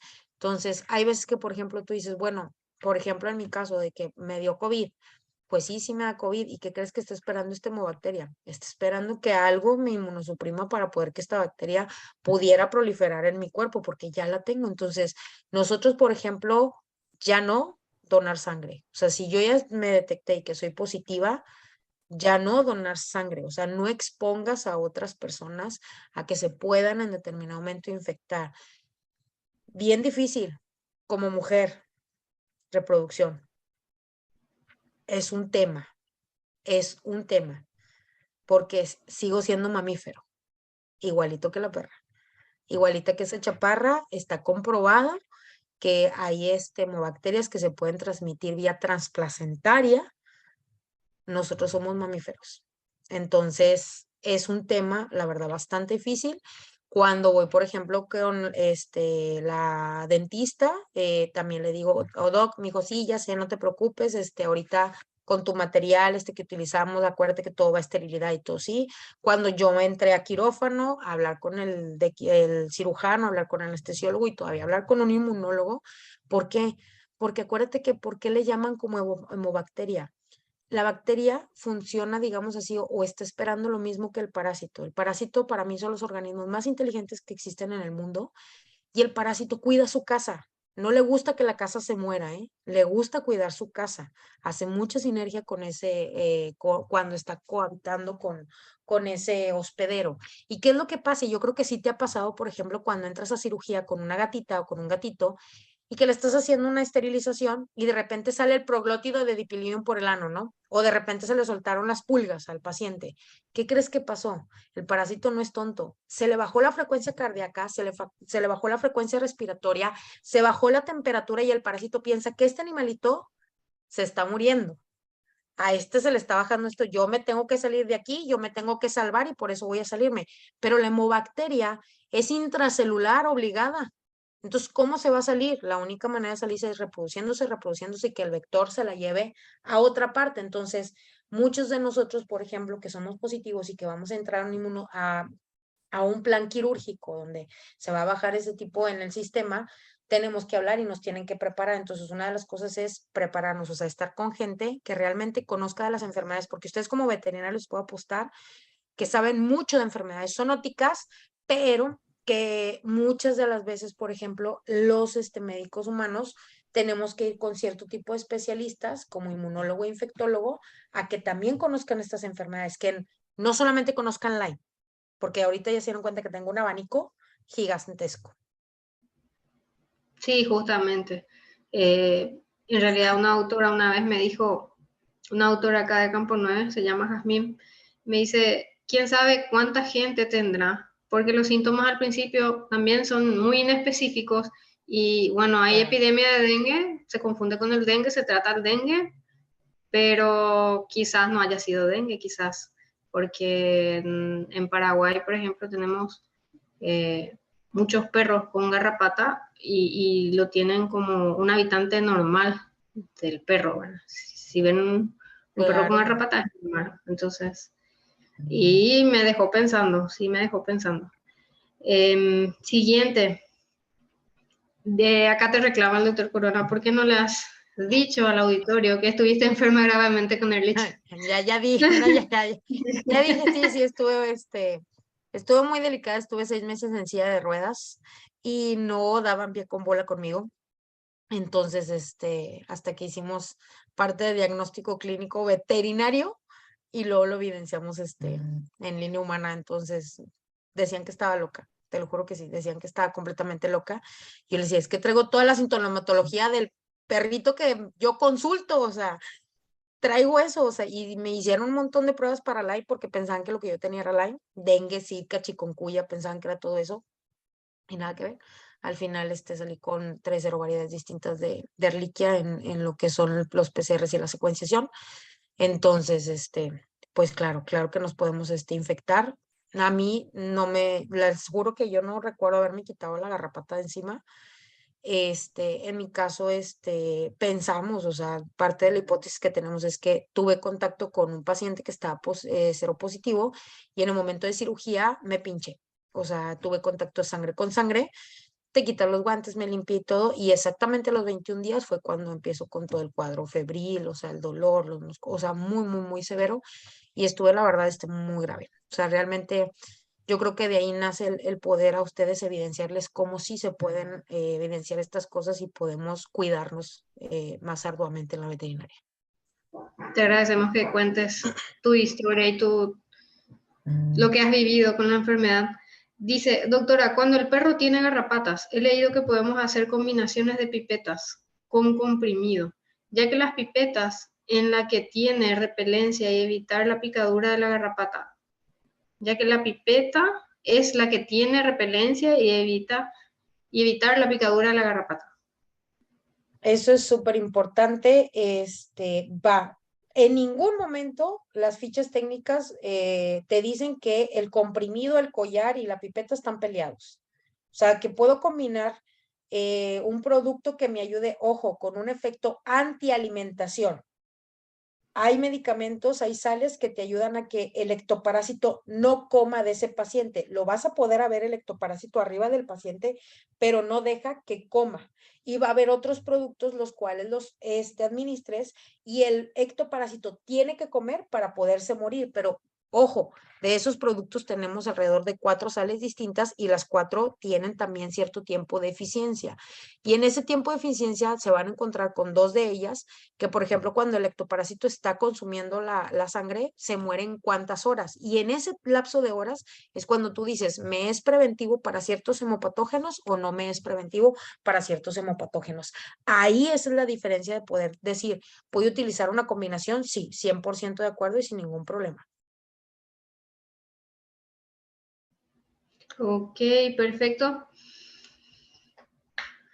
Ok, aquí la siguiente pregunta dice, ¿el monitoreo de Ehrlichia se hace con PCR de punción de médula, doctora? Cuando estamos hablando de la parte crónica, sí. O sea, aquí el chiste es PCR de sangre para evidenciación de este tipo de hemobacterias.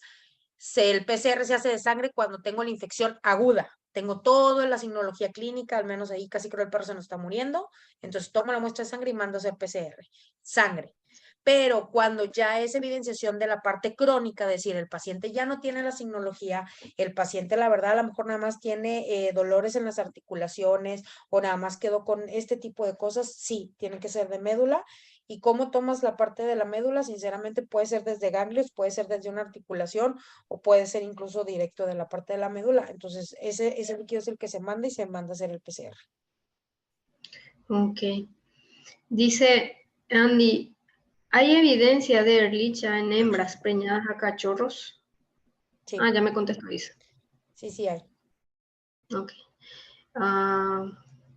Dice justamente ahora, se me fue el internet con la respuesta a la pipeta y el comprimido, dice el doctor que justamente había preguntado eso. No hay problema. Te digo que no están peleados, doctor. O sea, sí los puedes administrar. Puedes administrar collar y comprimido, comprimido y pipeta.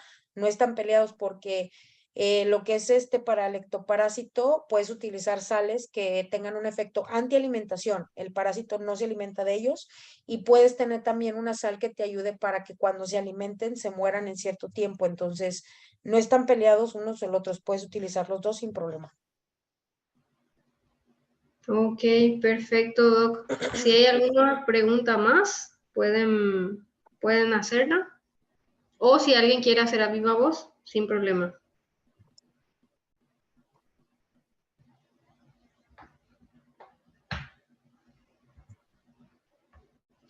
Ok, bueno, mientras tanto, les comento.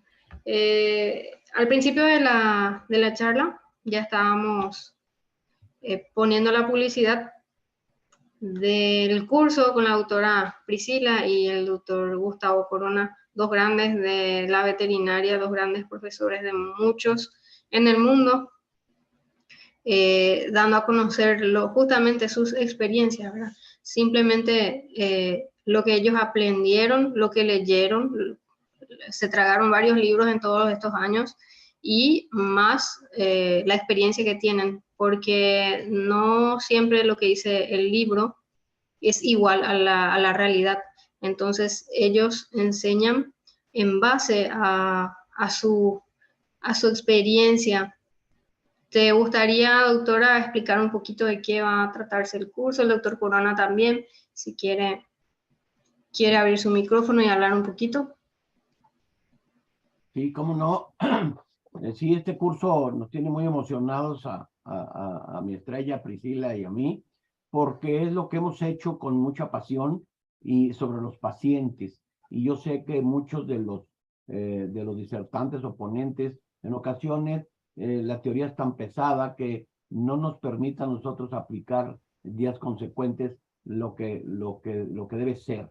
Entonces, más experiencia que estar, no sé, tengo 46 años viendo perros, y la verdad es que al principio éramos, tanto Priscila y yo nos reconocíamos como los molestos en la universidad, como los que preguntábamos, como los que nos atrevíamos a decir cosas o a decirle a un ponente, no me parece lo que estás diciendo porque yo lo veo de otra manera, y de alguna manera eso nos ha hecho también que la gente nos conozca. ¿Por qué? Porque pues estás con los pacientes.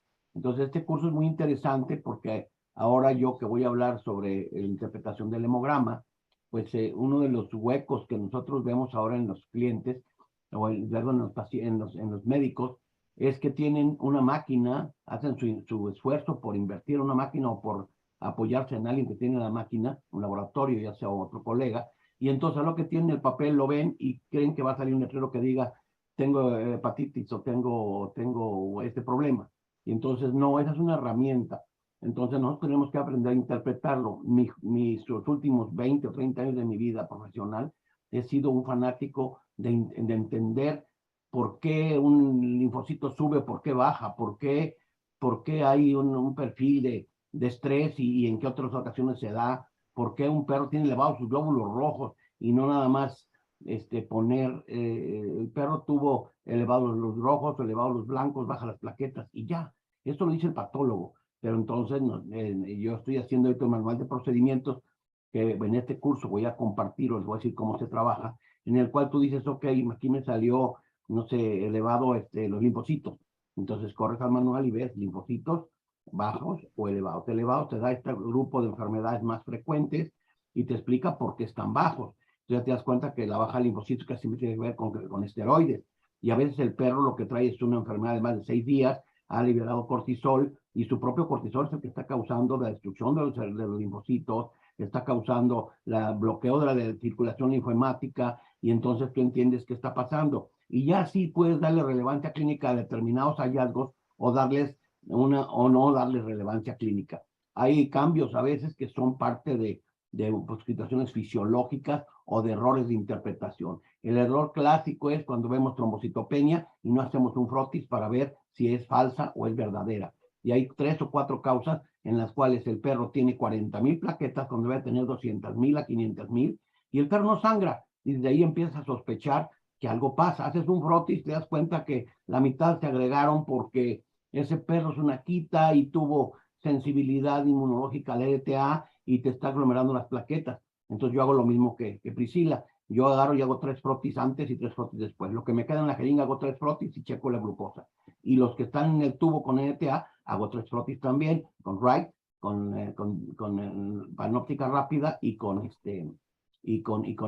GIMSA. Y con eso yo tengo 3 panoramas diferentes antes y después. Y hay perros que llegan sanos porque es una quita o es un chow chow y te das cuenta que esos perros son sensibles a la EDTA, lo haces sin EDTA y dices, el perro está sano. Olvídense, la trombocitopenia no existe, es falsa trombocitopenia.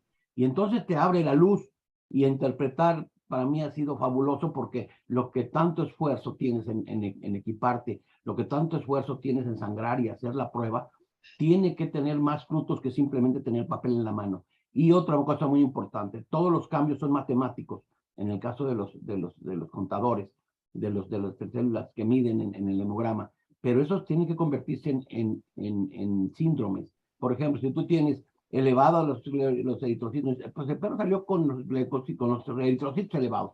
Dices, no, el perro tiene policitemia. Y luego hay que darles el tamaño, policitemia leve, deshidratación, policitemia muy grave. Entonces, caramba, entonces te das cuenta que el perro trae enfisema pulmonar y tiene un problema para oxigenar, y entonces todos los glóbulos rojos están escasos, y entonces el riñón empieza a producirlos más, y te das tú cuenta que el problema de esa se llama policitemia o eritrocitosis. Entonces, cuando se habla entre los colegas, tengo un perro con policitemia, con eritrocitosis, tengo un perro con neutrofilia, con desviación a la izquierda, en vez de decir, pues los leucocitos están altos, pues ha de ser bacterias, y están bajos, ha de ser virus. Esto es una flojera profesional. Tenemos que entender un poco cómo funciona, y poco a poquito, pero sí tener mi idea es tener un manual que nos dé rápidamente una respuesta, mientras vas poco a poco aprendiendo la razón de por qué sucedió eso. Pero tener enfermedades porque el paciente ahí está esperando que lo trates. Entonces esa va a ser la idea, por eso tengo mucha emoción con esto. Ahora déjame decirles, no conozco a nadie, y conste que por eso le digo yo a Priscila, que es mi estrella, no conozco a nadie con esa facilidad de explicar las cosas, tiene un don innato, y no conozco a nadie que sepa tanto de hemoparásitos y hemobacterias como ella. La verdad es que está metida y en muy poco tiempo, por eso que es una estrella que empezó a brillar, en muy poco tiempo yo cada vez que hago una práctica de ella aprendo mucho. Y tengo muchos años en esto, pero siempre se aprende porque ella es muy perfeccionista y lo hace diariamente en su clínica. Qué gusto escucharte hablar así de la doctora Pris y gracias por compartir con nosotros justamente esto, ¿verdad? La experiencia que tienes ya te da otra mentalidad. Nosotros estamos quizás empezando, no se puede diagnosticar lo que no se sabe, así que a seguir aprendiendo. Y una de las herramientas básicas es el hemograma, así que si se usa bien y se sabe usar, tenemos muchas armas. Sin embargo, por mandar a hacer, por solicitar un hemograma, eso no nos da las herramientas, sino que uno debe de interpretar e interpretar correctamente, teniendo en cuenta la clínica, la sintomatología del perro o del gato o del paciente que sea. Y también ayuda mucho el frotis si uno sabe cómo usarlo. Y la parte cuantitativa, que es la que siempre miramos primero. Te agradezco mucho, doctor Corona. Ahora le veo también al doctor Arévalo. Hola, doctor, ¿cómo estás? Puedes abrir tu micrófono. Él va a estar en Paraguay. Hola, ¿me escuchas?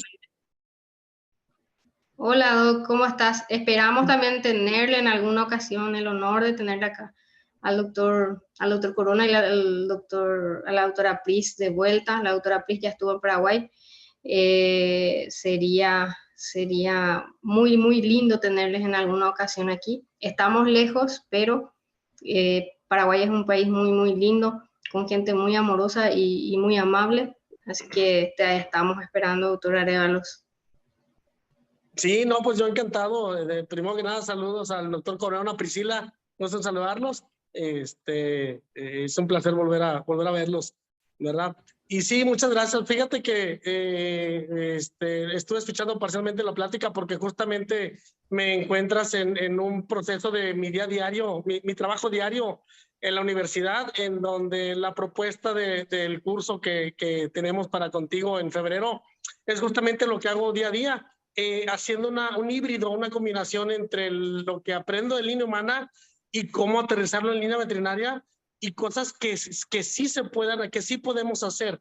De hecho, el título de mis cursos normalmente es ¿cómo le hago yo? O sea, ¿cómo lo resuelvo? Porque he ido a muchos cursos muy bonitos, por ejemplo, de ortopedia, en donde pues yo salgo del curso y pues llego a mi consultorio y no tengo los medios, no tengo el equipo, no tengo el instrumental o no los que vi. No tengo el software, no tengo X, Y, Z.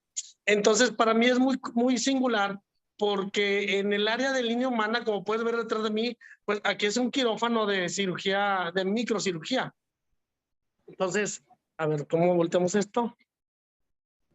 Claro, es otra historia, ¿verdad? De la realidad. Mira, este es mi laboratorio de microcirugía, en donde pues está dirigido a línea humana, ¿verdad?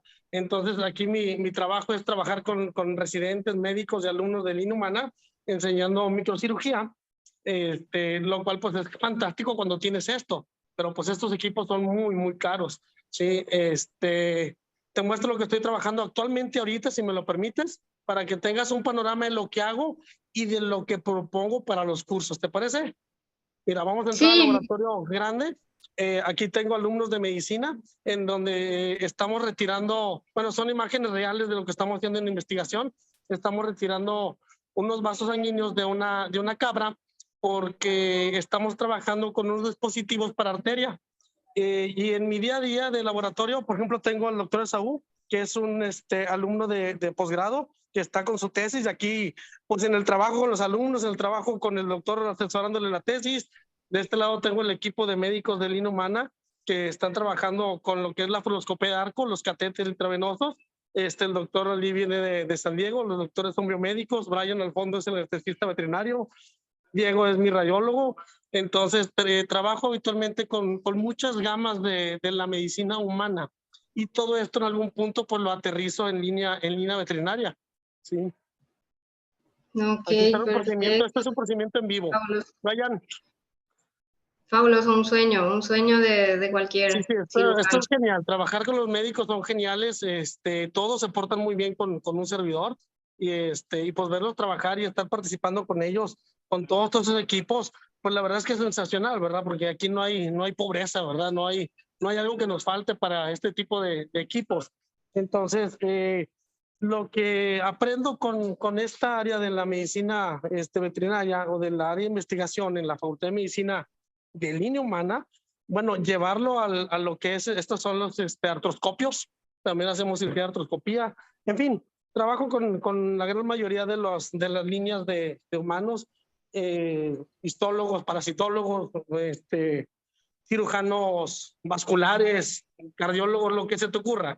Tengo 25 años trabajando en el medio de la línea veterinaria. Y bueno, lo que he aprendido y lo que propongo es justamente ver cómo le hacen ellos y cómo lo podemos aterrizar nosotros en nuestra clínica diaria. Y en el curso de cirugía, lo que propongo es hacer la serie de técnicas indicadas por los libros, pero con los estuches de disección.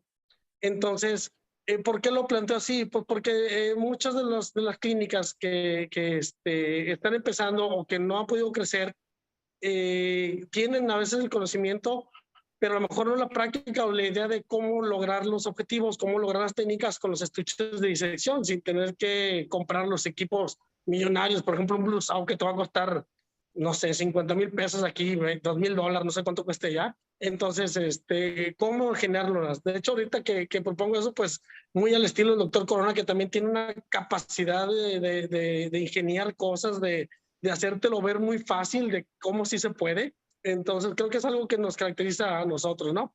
Entonces, en la cuestión de la farmacología, porque yo pertenezco al departamento de farmacología y toxicología de la Facultad de Medicina y Línea Humana, cómo aterrizar la farmacología muchas veces de línea humana en línea veterinaria y comprender los aspectos del uso práctico de la farmacología.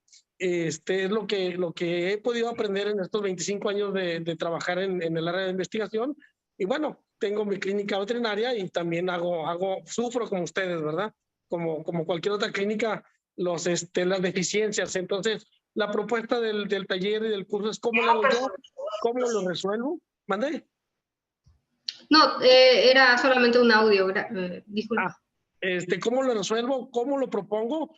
Y no precisamente que esté fuera de lineamientos ni descabelladas las ideas, ¿verdad?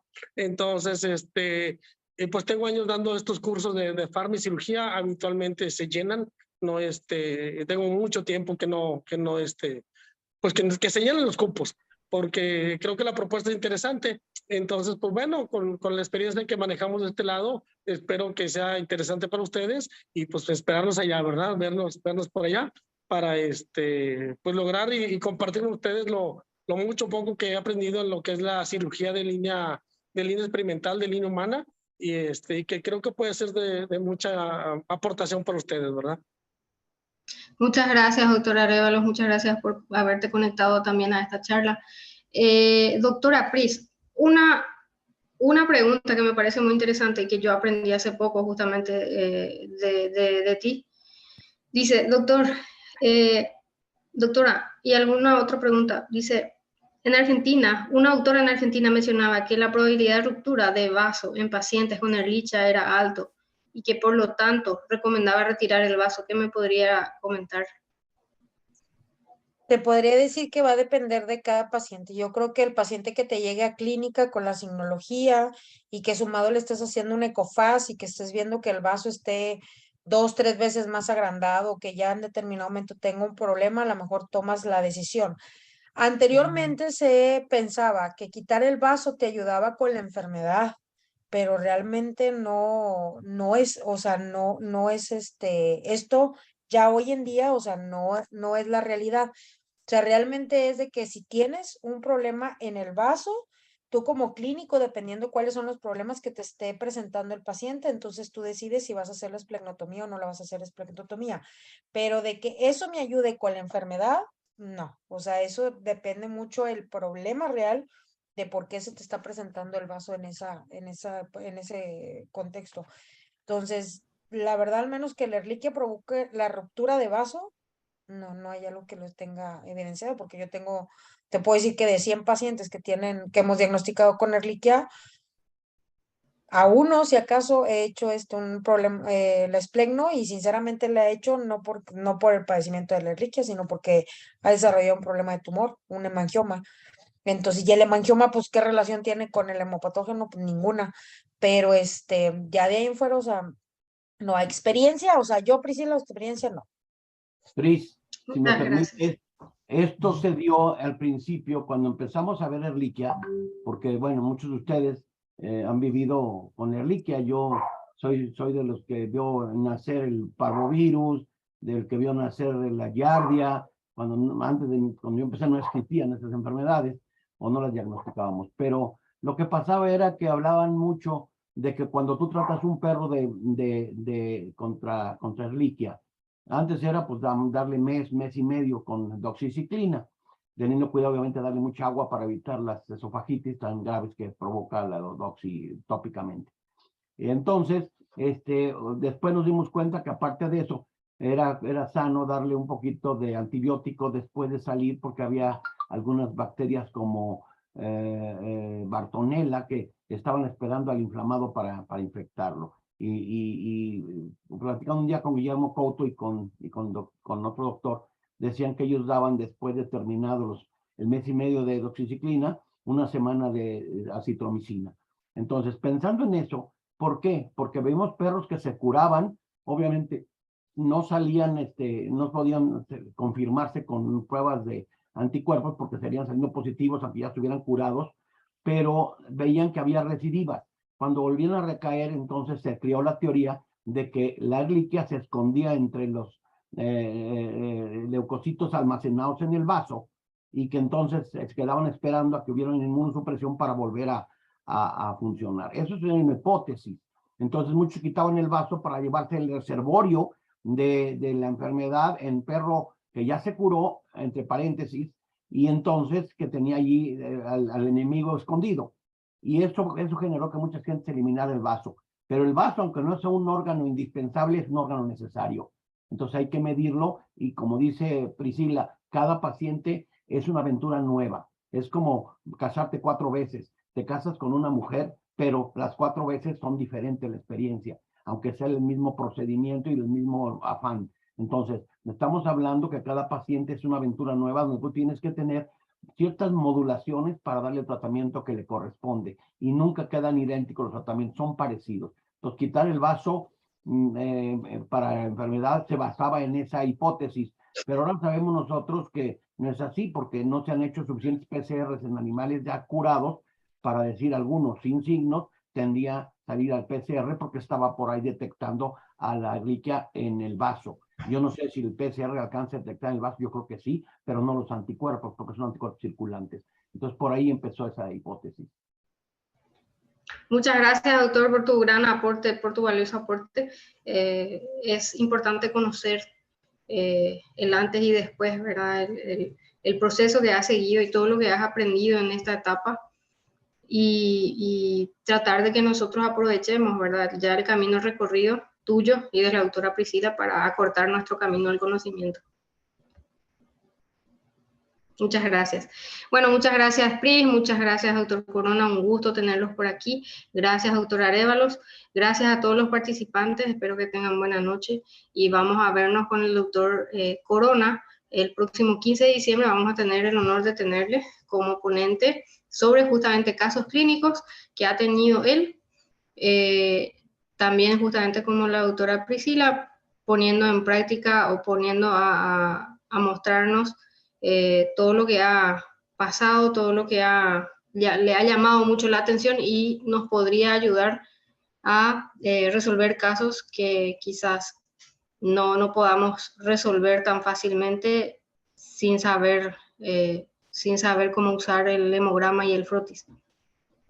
Así que vamos a vernos el próximo 15 de diciembre con el doctor Corona. Todos los que se inscribieron a esta charla ya están inscritos en esa charla directamente. Para los que no están inscritos, en la página de CDVET, Clínica Consultora, pueden encontrar el link para la inscripción. Agradezco mucho su tiempo, y su amor por enseñar, porque justamente están aquí a esta hora enseñando gracias al amor que le tienen a la profesión y también queriendo dejar algo a todos los que estamos participando de la charla, y espero que se aproveche. Y esto también queda grabado, así que los que no pudieron ver pueden ver más adelante. Un gusto tenerlos por aquí. Buenas noches para todos. Gracias, igualmente. Que estén muy bien. Gracias a ustedes. Buenas noches. Buenas noches.